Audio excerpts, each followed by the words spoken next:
This group often clashed. Jefferson and Hamilton, in particular, were ideological opposites. First envisioned a nation of independent farmers and limited government. Hamilton wanted strong central authority and industrial growth. Washington balanced them, listened carefully, and chose prudently. Chapter 3. Setting Precedents. Every action Washington took became a template.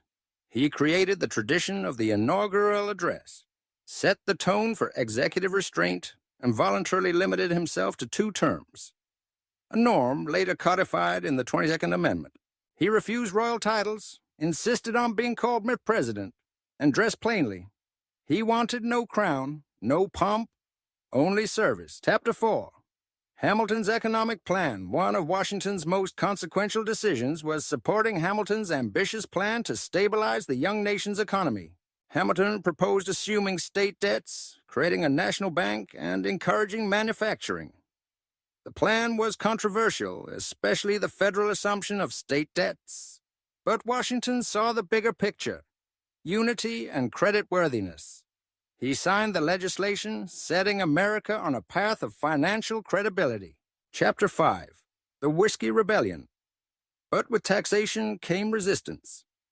In 1794, farmers in western Pennsylvania violently protested a tax on distilled spirits, what became known as the Whiskey Rebellion. Washington saw the rebellion as a direct threat to federal authority. In an unprecedented move, he led 13,000 troops into the region, the only sitting president to personally command an army in the field. The show of force worked.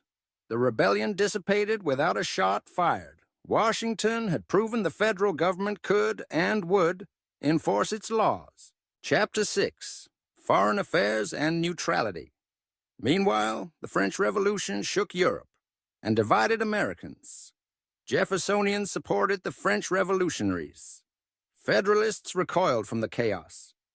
When France and Britain went to war, both sides expected American allegiance. Washington's response? Neutrality.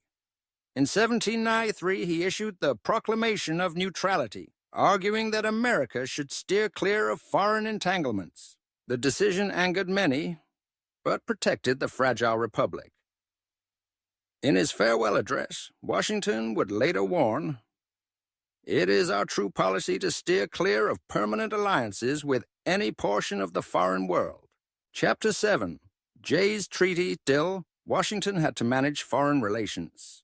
In 1795, he supported John Jay's treaty with Britain, which settled lingering disputes and averted war. Critics howled, accusing Washington of favoring Britain. Effigies of him were burned. But Washington held firm, valuing stability over popularity. The treaty helped keep the young nation out of another costly war, political factions and growing division. Despite his efforts to unite, factions hardened. Jefferson and Madison rallied Democratic Republicans. Hamilton led the Federalists. Newspapers became weapons. Personal attacks grew vicious. Washington, who had hoped for unity, watched with sorrow as partisanship took root.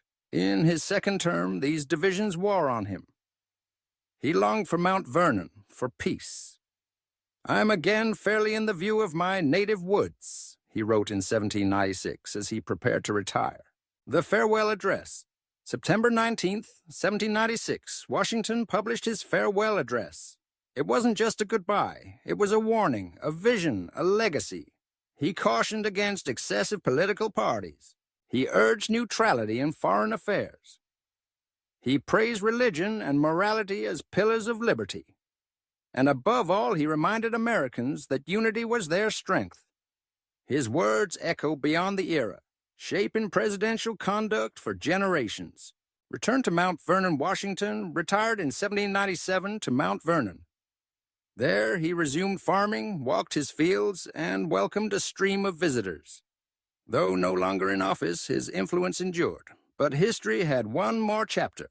In 1798, as tensions with France escalated, President John Adams asked Washington to lead a provisional army. Though and in declining health, Washington accepted. He never actively commanded, but his willingness reassured the nation. On December 14th, 1799, George Washington passed away at Mount Vernon. His last words, "Sure, 'tis well." Mourning swept the country. Cities fell silent.